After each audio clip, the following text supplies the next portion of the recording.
She's a sort of peasant gypsy girl, and he treats her with enormous respect and likes her style, okay? And it is erotic, but it is extremely respectful to her and who she is, and the fun of who she is, okay? Because she's enjoying it. It's not something that is imposed on her. So I would quote that as showing that you can do it. You know, it doesn't have to be oppressive. Yes. The bust of Costanza, there are very visible striations in her face, and color is showing. Now, what is the chronology of that? That isn't... That's not after. No, he used a very pink marble. He picked a piece of pink marble that looks like flesh. It's probably a pretty bad slide or photograph, so excuse me. But no, I mean, we don't know what her face was like afterwards. But we do know that she lived a very prosperous and successful life and left a good inheritance to her daughter, and that she appears to remain married to her husband, you know, who continued to work as a very notable sculptor. But it must have been a huge scandal, the whole thing. Yes. It's in the Bargello in Florence, and people go around the Bargello and they walk straight past Costanza. She's usually right next to the box office, I mean the place you buy the tickets, and everyone walks straight past. They take no notice of her whatsoever, and she is certainly one of the greatest sculptures of all time. I mean, it is quite, you know, it makes me very sad that she was recently exhibited in a exhibition they had on the Baroque portrait as the central piece. But she is really remarkable.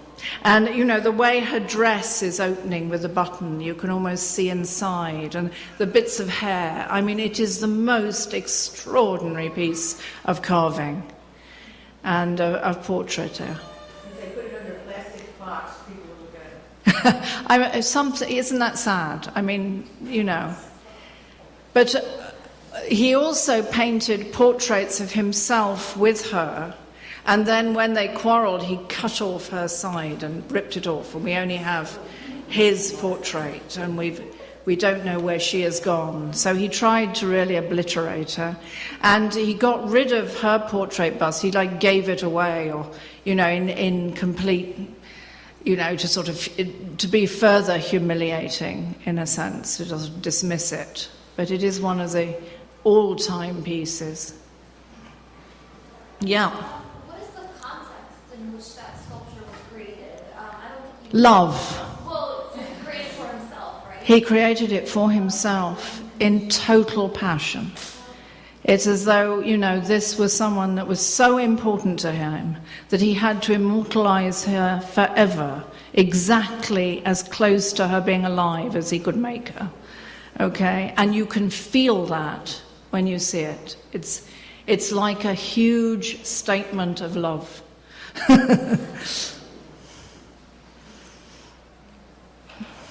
he consider it one of his best sculptures as well, because he didn't destroy it? He didn't destroy it. He must, you know, he did so much for the Pope that was so public. And he must have seen something like the Apollo and Daphne as an absolute quintessential highest point of marble cutting, because, you know, you have these transparent olive leaves and so on. So probably in his terminology, the absolute masterpieces are Apollo and Daphne and Pluto. But in terms of psychological containment, spirituality of the piece, the real piece is Costanza. Nothing matches it. Yes? I missed the name. You mentioned the book called Concerning the Rights of Psychoanalysis. Yes. It's Bice, B-I-C-E, Benvenuto, and it's about the Villa of the Mysteries. The rest of the title is It's the Villa of the Mysteries. Benvenuto.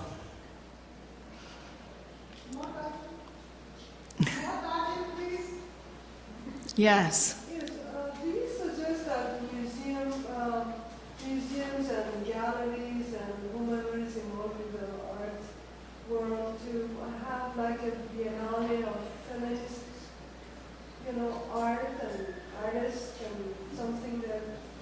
say this is the century of women or women or whatever. Perhaps. I mean, perhaps it would be possible.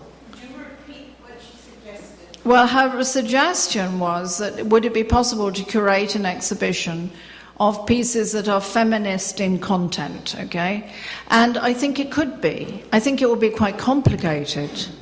And it might open a lot of debate. But certainly it's time that we went round museums thinking, what is being said in this piece? Is it chauvinist? Is it sexist? Is it feminist? But women can also paint chauvinist paintings, all right? It isn't that a woman automatically paints a feminist picture. They may be worse than their male counterpart. I mean, surely what we were looking at in feminism is the content, what is being expressed. And I do think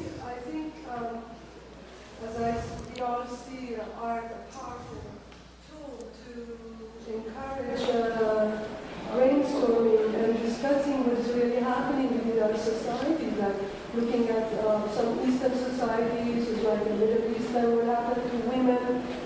And we do have actually artists from those areas, and we see the brutal actions against women. And to my surprise, I do not see the Western Hemisphere to do and bring up these women work. And just to create discussions like this, but I do see very few people. I'm coming from Baltimore, Maryland, to listen to you. Welcome. And I just was thinking I would see perhaps like 500 people here. And I don't see much support. It's somehow a little bit disappointing. I personally like my audience. Welcome. I wish we were more, you know. But I think one of the interesting things, if you look at sculptures that are in public display in Florence, and you have these sculptures of the rape of Persephone, you have the cutting off of the head of Medusa. It is very welcome to have a sculpture which is showing women in power without being raped or having their heads cut off, okay? I know that's a very simplistic way of saying it, but I do think it is worth actually focusing on these ones that really are inspirational for women. Please ask a question, a man. I'd love to have a question from a man as well. You're looking very uncomfortable. Yes? It's a bit of a jump in time and location, but I wondered what you thought of those pre-Raphaelite women. I think, what do I think of those pre-Raphaelite women? Now I'm really going to take this on, because you have to understand that when William Morris and Rossetti married working class women, and they were both from shop girls, they could never sit down again at table with their friends from the bourgeoisie. So they had to invent a medieval alternative world in which they could be safe and superior.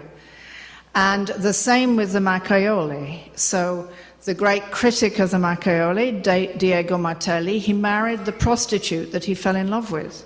And from that moment on, he could never be accepted in any society in Florence.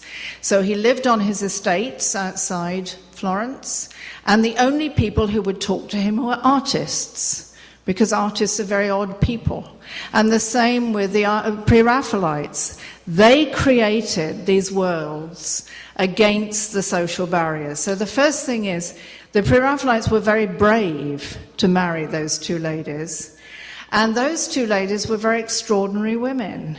And particularly if you take Mrs. Morris, who, lived 6 months of the year with Rossetti and 6 months with William Morris, because she couldn't work out who she preferred. And they accepted this situation. So in a sense, they were really pushing the boundaries of Victorian marriage. So I think both the women and their companions, the artist companions who created these alternative worlds, are real revolutionaries. And not only in their production of the work they produced that changed taste, but in the way they lived and the way that they dared actually break those conventions and marry shop girls. Okay?